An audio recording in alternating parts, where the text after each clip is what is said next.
tapat, matatag at maaasahan balitang tama at totoo lamang dito sa Pilipinas Network. Magandang araw sa ating mga kababayan sa Pilipinas at sa buong mundo. Huwag kalimutang pusuan ang video, sumubaybay at pindutin ang patingaw upang lagi kayong updated sa balita. Simulan na natin. Isang malubhang krisis sa seguridad ang kasalukuyang kinakaharap ng bansang Mali sa kanlurang Afrika.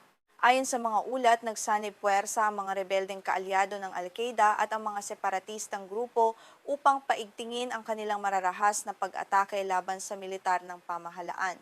Ang alyansang ito ay itinuturing na pinakamalaking banta sa katatagan ng rehiyon sa loob ng maraming taon na nagdudulot ng matinding pangamba sa buong komunidad ng mga bansa. Ang alyansang ito sa pagitan ng grupong JNIM at ng Azawad Liberation Front o FLA ay nagbunga ng magkakasabay at malalaking pag-atake sa iba't ibang panig ng Mali. Kamakailan lamang isang konvoy ng militar ng pamahalaan ang tinambangan ng magkasanib na puwersa kung saan 12 dosenang sundalo ang nasawi at nabihag. Ang pangyayaring ito ay nagdulot ng matinding presyon sa kasalukuyang namumunong junta militar sa bansa. Batay sa pinakahuling datos mula sa Armed Conflict Location and Event Data o ACLED, umakyat ng 35% ang bilang ng mga nasawi dahil sa mga pag-atake ng mga militante sa unang 7 buwan ng taong ito. Umabot sa mahigit 3,400 ang naitalang patay, kumpara sa mahigit 2,500 sa kaparehong panahon noong nakaraang taon. Patunay ito ng patuloy na lumalalang karahasan sa bansa. Ayon kay Henny Ensayvia, isang senior analyst para sa Kanlurang Africa sa ACLED, nakikita ng JNIM at FLA ang malaking pakinabang sa kanilang pagtutulungan. Ang kanilang alyansa ay nagsisilbing force multiplier o tagapagpalakas ng puwersa ng bawat isa. Bagamat magkaiba ang kanilang pinagmulan, mayroon silang iisang layunin, ang gapiin ang kanilang karaniwang kaaway na walang iba kundi ang sandatahang lakas ng pamahalaan ng Mali. Bukod sa lokal na militar, target din ng alyansa ang kaalyado nitong Russian paramilitary group na kilala bilang Africa Corps. Ayon kay Mohamed El Maulud Ramadani, ang tagapagsalita ng FLA, ang ugnayan sa pagitan ng kanilang grupo at ng JNIM ay isang uri ng tactical coordination na nakatuon sa mga operasyong militar. Napagkasunduan din nilang sa kapagpapasyahan ng pagpapatupad ng batas Sharia kapag nakamit na ang kalayaan. Upang maunawaan ang krisis na ito, kailangang balikan ng taong 2012 nang magsimula ang rebelyon ng mga Tuareg sa hilagang bahagi ng bansa. Ang kaguluhang ito ang nagbukas ng pinto para sa pagpasok at paglakas ng mga grupong jihadis sa Mali at sa buong rehiyon ng Sahel. Ang Sahel ay isang malawak at tuyong lupain na nagdurugtong sa Hilaga at Kanlurang Afrika na ngayon ay naging pugad ng matitinding karahasan. Noong 2020, inagaw ng mga sundalo ang kapangyarihan mula sa sibilyang pamahalaan ng Mali dahil sa lumalalang krisis sa seguridad. Ang kudetang ito ay nagpasimula ng sunod-sunod na pang-aagaw ng kapangyarihan ng militar sa buong rehiyon ng Sahel. Ayon sa Institute for Economics and Peace, ang Sahel ang itinuturing na pinakamapanganib na rehiyon sa mundo kung saan nagaganap ang halos kalahati ng lahat ng pagkamatay na dulot ng terorismo. Sa kabila ng pangako ng pamahalaang militar na lulutasin ang krisis, sinasabi ng mga eksperto na mas lumala pa ang sitwasyon sa ilalim ng pamumuno nito kumpara sa mga nakaraang sibilyang pamahalaan. Patuloy na lumalawak ang teritoryo at impluwensiya ng mga armadong grupo sa buong bansa.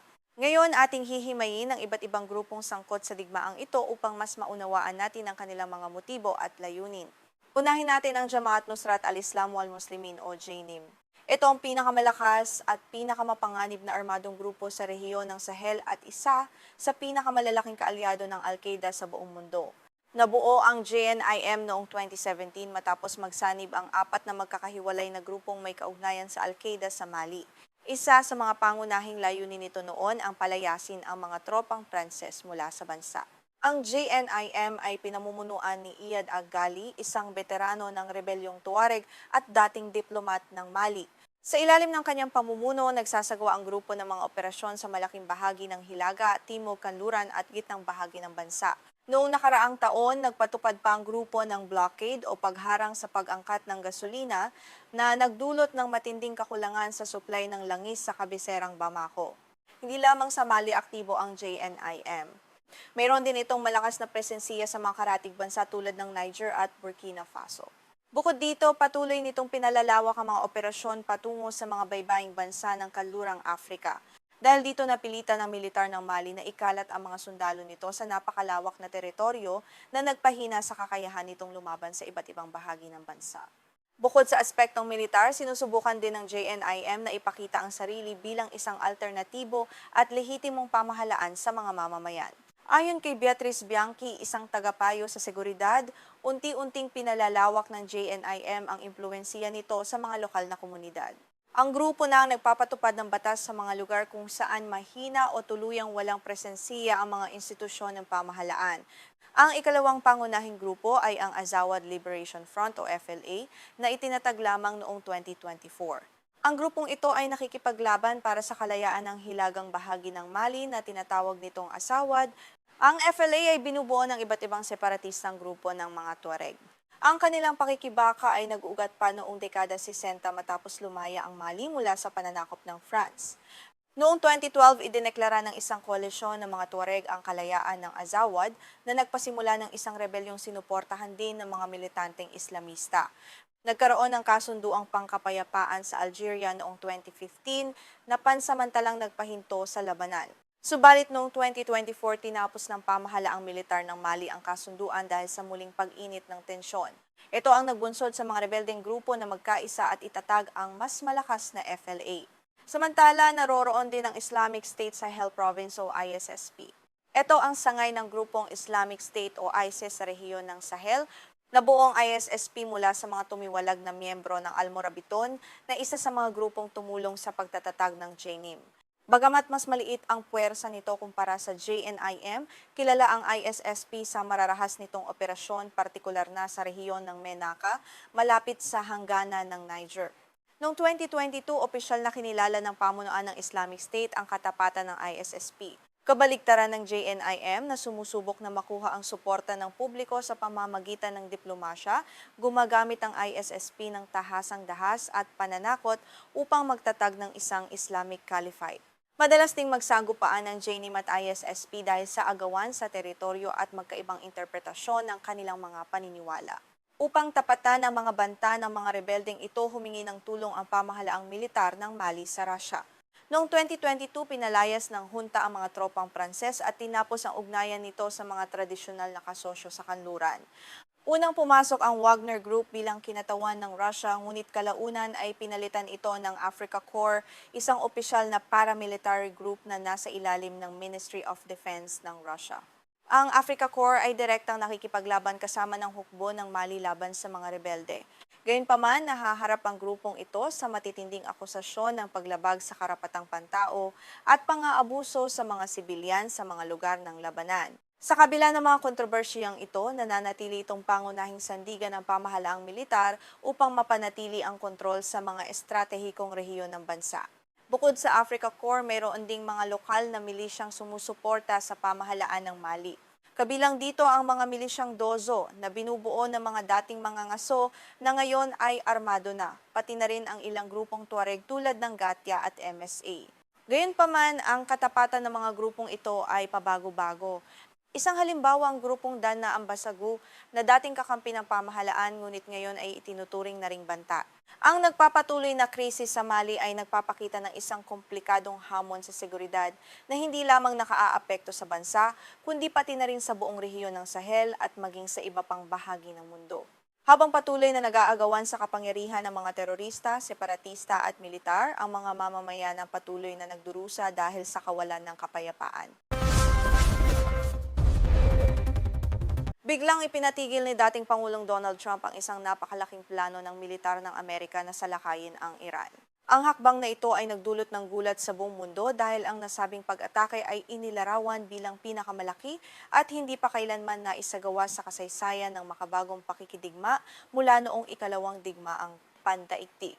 Sa kanyang post sa Truth Social, inihayag ni Trump na ang militar ng Amerika ay nakakasa at handa na o locked and loaded para sa isang agresibong pag-atake laban sa Iran. Ayon sa kanyang pahayag, handa ng pakawalan ang napakalakas na puwersang militar upang parusahan ang Tehran dahil sa patuloy na tensyon sa rehiyon.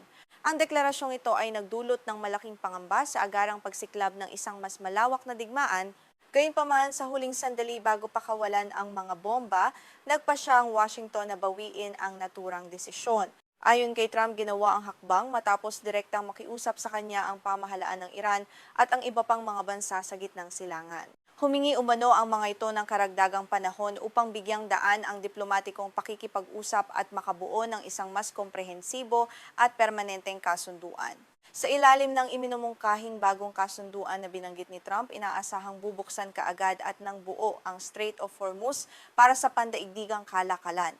Bukod dito, titiyakin din umano ng kasunduan na ganap nang mawawala ang anumang bantang nagmumula sa programang nuklear ng Iran. Itinuturing itong isang malaking diplomatikong tagumpay kung sakaling magkatotoo at maipatupad ng maayos ng lahat ng kasangkot.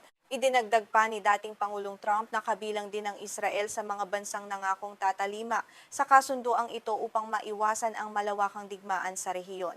Kritikal ang paglahok ng Israel dahil ito ang pangunahing kaalyado ng Amerika sa gitnang silangan at matagal nang may alitan sa Iran. Ang pagsang-ayon nito sa kasunduan ay nagpapakita ng pansamantalang paghupa ng tensyon sa pagitan ng dalawang magkaribal. Sa kabila ng mga detalyadong pahayag ni Trump sa kanyang sariling social media platform, nananatili pa ring tahimik ang mga opisyal ng Iran at Israel. Wala pa silang inilalabas na opisyal na tugon o kumpirmasyon hinggil sa sinasabing kasunduan. Ang katahimikang ito ay nagdudulot ng pag-aalinlangan sa mga eksperto kung mayroon nga bang pinal at konkretong kasunduang nabuo sa likod ng mga diplomatikong pag-uusap. Bago ang anunsyo tungkol sa pagkansela ng pag-atake, iniulat ng CNN na nakipag-usap sa telepono si Trump kay Saudi Crown Prince Mohammed bin Salman. Ang mahalagang pag-uusap na ito ay naganap noong unang araw ng Agosto at naging sentro ng talakayan ang lumalalang krisis sa seguridad sa rehiyon. Ang Saudi Arabia bilang isang makapangyarihang bansa sa rehiyon ay may malaking papel sa paghubog ng mga desisyon ng Amerika.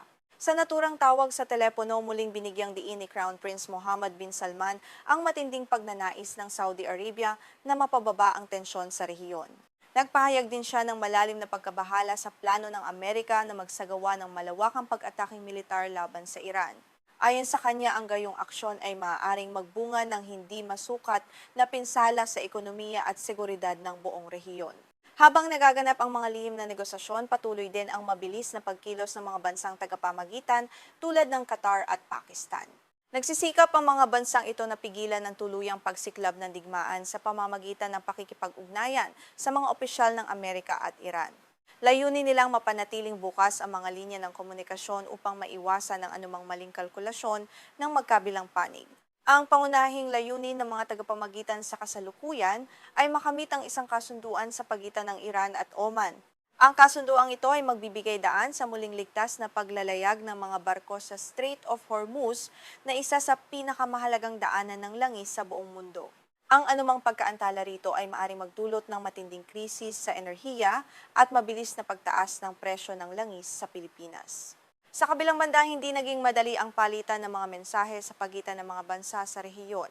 Nakipag-usap din si Iranian Foreign Minister Abbas Araghchi kay Saudi Foreign Minister Faisal bin Farhan Al Saud. Sa kanilang pag-uusap, mariing nagbabala ang Iran laban sa anumang mapangahas na aksyong militar ng Estados Unidos at sinabing magkakaroon ito ng matinding epekto sa katatagan ng buong rehiyon. Malinaw ang babala ni Araghchi na handa ang Iran na maglunsad ng mabilis at katumbas na tugon ng Amerika. Binalaan din niya ang iba pang mga bansa sa rehiyon na huwag tumulong o magpagamit ng kanilang teritoryo para sa pag-atake ng Amerika. Kung gagawin nila ito, ituturing din silang mga kaaway at maaaring maging direktang target ng pagganti ng militar ng Iran. Bago ang biglaang pagkansela sa pag-atake, matatandaang nagbanta si Trump noong Hulyo 31 na magpapakawala ng isang napakalakas na hagupit laban sa Iran. Layunin ng bantang iyon na pilitin ang Tehran na sumuko at tanggapin ang mga tuntunin ng Estados Unidos para sa isang bagong kasunduan. Ang taktikang ito ng maximum pressure ay madalas gamitin ng Administrasyong Trump upang makakuha ng bentahe sa negosasyon. Ayon sa mga ulat mula sa iba't ibang himpilan ng balita sa Amerika, naglabas na umano ng kautusan si Trump upang ihanda ang pinakamatinding kampanya ng pambobomba na nakatuon sa mga pasilidad ng enerhiya ng Iran. Na pambobomba na nakapanpapitan ayon nakatakda sanang isagawa ang pag-atake noong nakaraang katapusan ng linggo. Nagdulot ito ng malaking pangamba sa mga pandaigdigang pamilihan at sa mga komunidad ng mga Pilipinong nagtatrabaho sa gitnang silangan. Ngunit ayon sa mga eksperto sa heopolitika, hindi na bago ang ganitong estilo ng diplomasya ni Trump. Kilala siya sa paggamit ng matitinding banta ng digmaan upang takutin ang kanyang mga kalaban bago biglang baguhin ang desisyon sa huling minuto upang magmukhang tagapagligtas ng kapayapaan. Ang ganitong pabago-bagong diskarte ay nagpapakita ng kanyang personal na estilo ng pakikipagnegosasyon. Hindi rin ito ang unang pagkakataong inihayag ni Trump na pumayag ang Iran sa isang kasunduan na kalaunan ay pinabulaanan naman ng Tehran. Sa mga nakaraang pagkakataon, mariing itinanggi ng Iran na nakipagkasundo ito sa ilalim ng banta ng dahas. Paulit-ulit nitong sinasabi na hindi ito kailanman yuyuko sa mga dikta ng Amerika hanggat nagpapatuloy ang mapanirang mga parusang pang-ekonomiya laban dito. Sa kabila ng diplomatikong pag-atras na ito ng Amerika, nananatili sa pinakamataas na antas ng alerto ang buong militar ng Iran. Ipinahayag ng mga opisyal sa Tehran na handa silang ipagtanggol ang kanilang soberanya laban sa anumang banta. Ang kanilang mga depensang militar, kabilang ang mga sopistikadong sistema ng missile, ay nakahandang tumugon anumang oras sakaling muling magbago ang isip ng pamahalaan ng Amerika. Ipinapakita ng krisis na ito kung gaano kasensitibo ang sitwasyon sa Strait of Hormuz, kung saan dumaraan ang malaking bahagi ng kabuuang supply ng langis sa mundo. Ang anumang armadong tunggalian sa lugar na ito ay tiyak na magpapalala sa krisis sa ekonomiya ng maraming bansa, kabilang ang Pilipinas, na lubhang umaasa sa imported na langis para sa transportasyon at mga pangunahing industriya nito.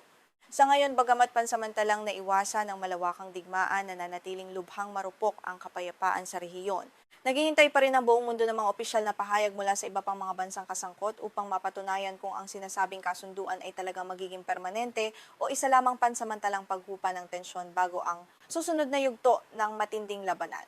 Bilang pagtatapos, ipinapakita ng diplomatikong hakbang na ito na ang kapangyarihan ng negosasyon at ang impluwensya ng mga kaalyado sa rehiyon tulad ng Saudi Arabia ay may kakayahang pigilan ng isang napakalaking banta ng digmaan.